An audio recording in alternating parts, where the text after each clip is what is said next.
The Vanishing Moon. 3 days and 3 long nights later, the fire dragon was standing on the shores of the Arabian Sea, waiting for night to fall. His scales were dusty with yellow sand. It was a long time since he had set out from his northern valley in search of the rim of heaven. His cave at home seemed infinitely far away, and the dark sea ahead of him looked like an infinite expanse too. Fardrake looked up at the sky. The last of the light vanished, as if the waves had swallowed it up, and only the round moon, bright as silver, shone over the water. There was still quite a long while to go before the dark time of the moon and the new moon's rising. But would, a, but would, a, but would he have found the rim of heaven by then? 10 more days, said Ben. He was standing beside the dragon in the sand and, like Fardrake, looking toward the horizon, where the sky and sea merged. Their later journey's end, and hidden beyond the waves and mountains, we ought to reach the palace I saw in Asif's eye in 10 days, time at the least, time at the latest. It can be much farther after that. Firedrake nodded. He looked at the boy. Are you homesick? Ben shook his head and leaned against the dragon's warm scales. No, he said. I could go on flying like this forever. I'm not homesick either, said Firedrake. But I wish I knew how the others are doing back at home.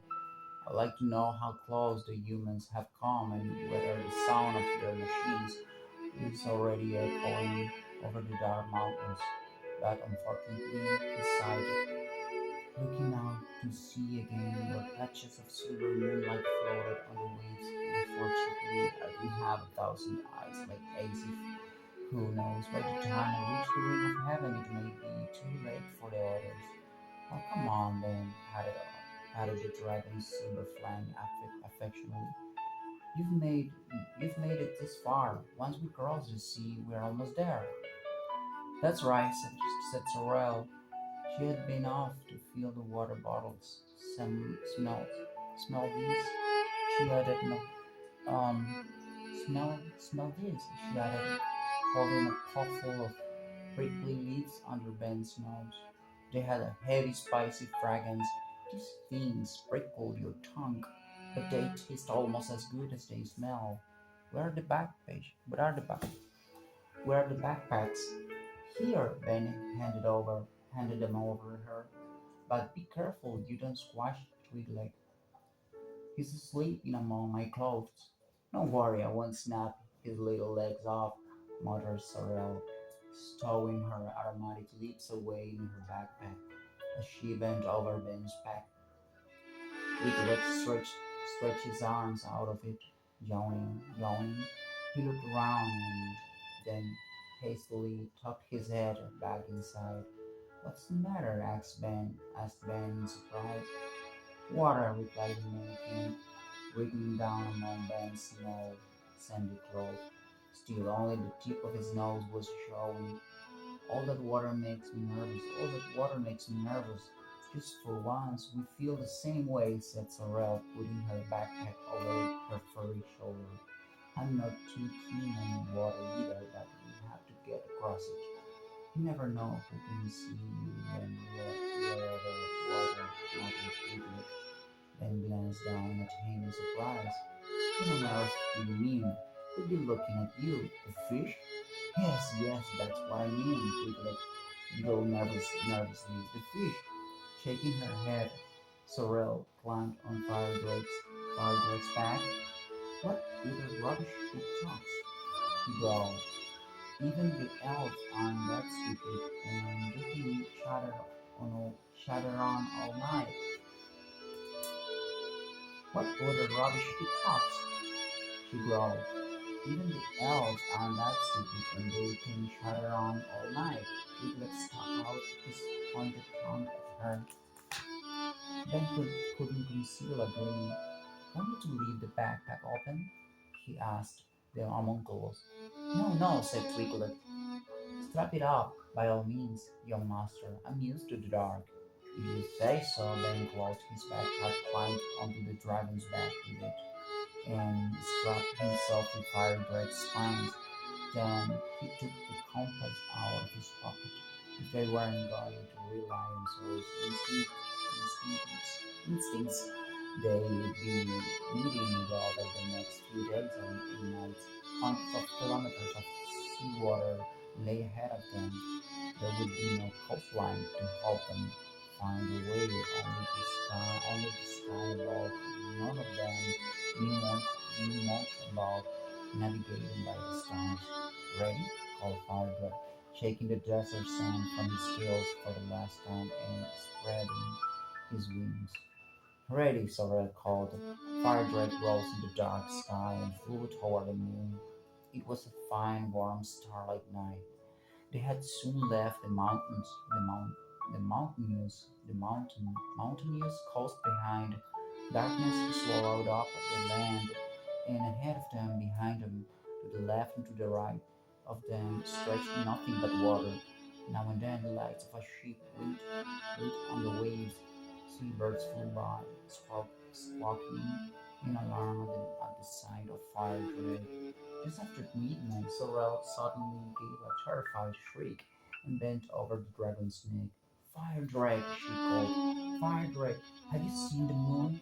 What about it? Asked the dragon. All this time his eyes had been fixed on the waves below, but now he looked up. What he saw made his wings feel as heavy as lead. What is it? Ben leaned over Sorrel's shoulders in alarm. What is it? Ben leaned over Sorrel's shoulder in alarm. The moon, she cried frantically. It's turning red. Now Ben saw it too. The moon was indeed taking on a tinge of coppery red. What does it mean? He asked, baffled.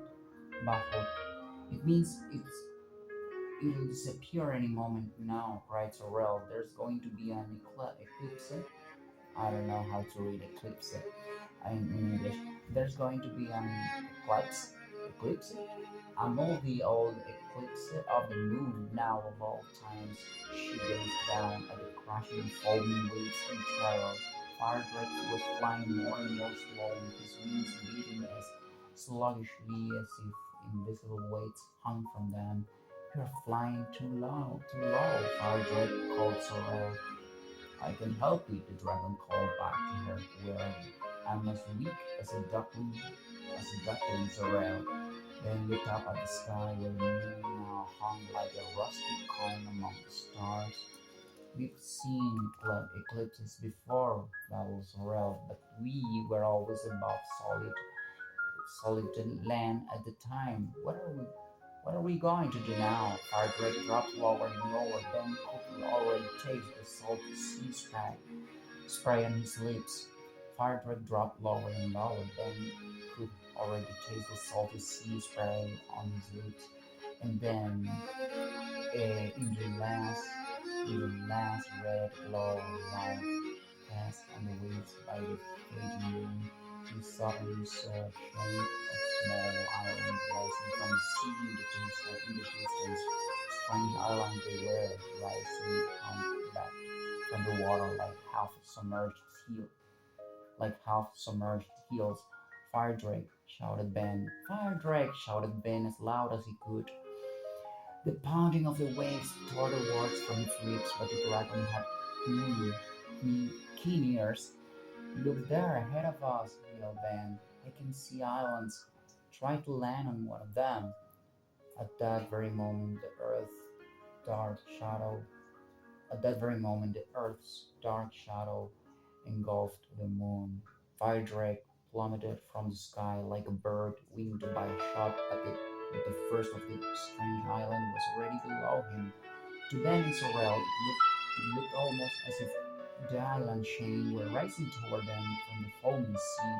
The dragon fell rather than landed on the. Okay, the dragon fell rather than landed on the island. The dragon fell rather than landed on the island. His riders were almost wrenched from their straps. Ben realized he was trembling all over and Sorrel wasn't doing much better, but Firebreak let himself sink to the ground with a sigh. folded his wings and licked the salt water off his paws. Lawyer Sweet and Hedgehog fungus ate at the knees. Sorrel slid off Fire Drake's back. This journey is going to shorten my life by hundreds of years. No, more like 500 of or a thousand. Ah, giving herself a shake, she looked down the steep slope of the hilly island to the black waves breaking on its shore. We almost took a very nasty dip in the sea. We could make it out, then slung the backpacks over his shoulders and climbed down Firedrake's State. There weren't any islands marked on the map, narrowing his eyes. He peered into the darkness where one steep little hill after another rose from the sea. That just proves that what I keep telling you, said Sorrel. The rat's map is useless. She looked around her, snuffling. There's something fishy about it. Well, Ben shrugged his shoulders. We're in the middle of the sea. There's bound to be fish around. No, Sorrel shook her head. I mean, there's something wrong about this island, and it smells of fish. Firedrake got his feet and looked more closely to the ground. Look at that, he said. The island's covered with fish scales.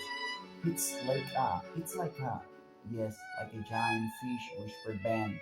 Get on my back, cried Firedrake. Quick! At that moment, the island quivered. Run! Shouted Sorrel, pushing Ben toward the dragon. They scuttled over the damp and scaly mound. The damp and scaly mound. Firedrake stretched out his neck, and as the island rose higher and higher from the waves, the two of them hauled themselves up by his horns, clutching his spines. Clutching his spines, they scrambled onto his back and strapped themselves in place with trembling fingers. But the moon, cried Ben desperately. The moon is dark. How are you going to fly, Firedrake? He was right. There was nothing but a black, gaping hole in the sky where the moon should have been. I must try anyway, cried the dragon, spreading his wings, but whatever he did, his body wouldn't rise a finger's breadth into the air. Ben and Sorrel exchanged horrified glances. Suddenly, with a loud snort, a mighty head shot out of the sea in front of them. It had large fins like decorated feathers growing on slanted eyes flashed at them mockingly beneath heavy lids, and a forked tongue flickered between the two sharp, needle-like, needle-like fangs that emerged from the creature's narrow jaws. A sea serpent, cried Ben. We landed on a sea serpent.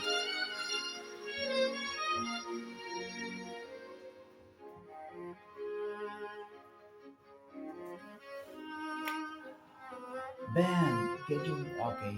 Suddenly, with a loud snort, a mighty head shot out of the sea in front of them. Shot out of the sea in front of them. It had large fins like decorative feathers growing on it. Slanted eyes flashed at them mockingly beneath heavy lids,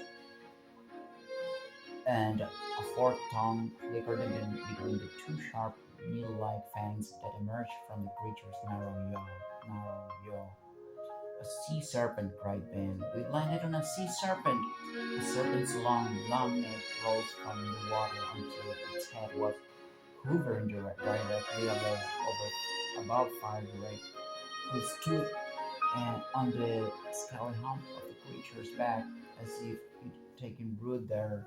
Well, well, look at this, hissed the serpent in a soft, sing-song voice.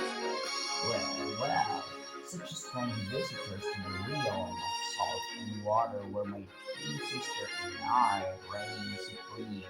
What brings a fire dragon, a small human, and a shaggy brown girl out to sea, so far from solid ground? Not just an appetite for a super of slippery, shiny fish, I suppose. Her tongue flickered like a hungry wild beast in the air above Firedrake's head. Get down, the dragon whispered to Ben and Sorrel. Get right down behind my spines. Sorrel obeyed at once, but Ben stayed where he was, his mouth all wide open, staring at at the sea serpent. She was a beautiful sight, an astonishing and enchanting creature. In the absence of the moon, the only light came from the stars, yet every one of her million of stars shimmered with all the colors of the rainbow.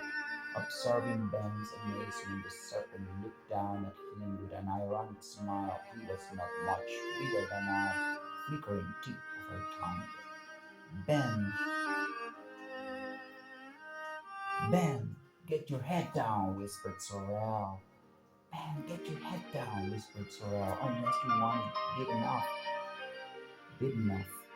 But Ben wasn't listening to her. He felt all Firedrake's muscles tensing as if were preparing to fight.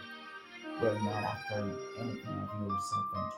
We are not after anything of yours, serpent, called the dragon, and his voice sounded as it had when he rescued Ben from the man in the old factory's building. We're searching for the place that lies beyond the sea. Let's read this paragraph again. We're not after anything of yours, serpent, called the dragon, and his voice sounded as it had when he rescued Ben from the man in the old factory building. We're searching for a place that lies beyond the sea. A quiver ran through the sea serpent's body. To Ben's great relief, he realized that she was laughing. Are you indeed? Are you indeed? Hissed the serpent. Well, if I know your fiery kind, you'll need moonlight before you can rise into the air. So until the moon shows its face again, you'll have to stay with me. But don't worry, I'm here purely out of curiosity, sheer insatiable curiosity. What is that? Insatiable curiosity. Curiosity. I wanted to find out why my scales have been itching ever since sunset. In a way, they haven't itched for more than 100 years. I expect you know the rule. One fabulous creature attracts another, correct? Yes, and for all nuisance it is, replied Faraday. But Ben felt the dragon muscles begin to relax again. A nuisance, the serpent's slender body rocked to and fro. That rule is what saved you. That's, that rule is what saved you and your two sisters and your two friends from no, amiga, from drowning when the moon went dark. She lowered her pointed muzzle until her face was level with Firedrake's. So, where have you come from and where are you going? I haven't seen anyone like you since the day your silver relations were disturbed as they bathed in the sea and vanished from my realm.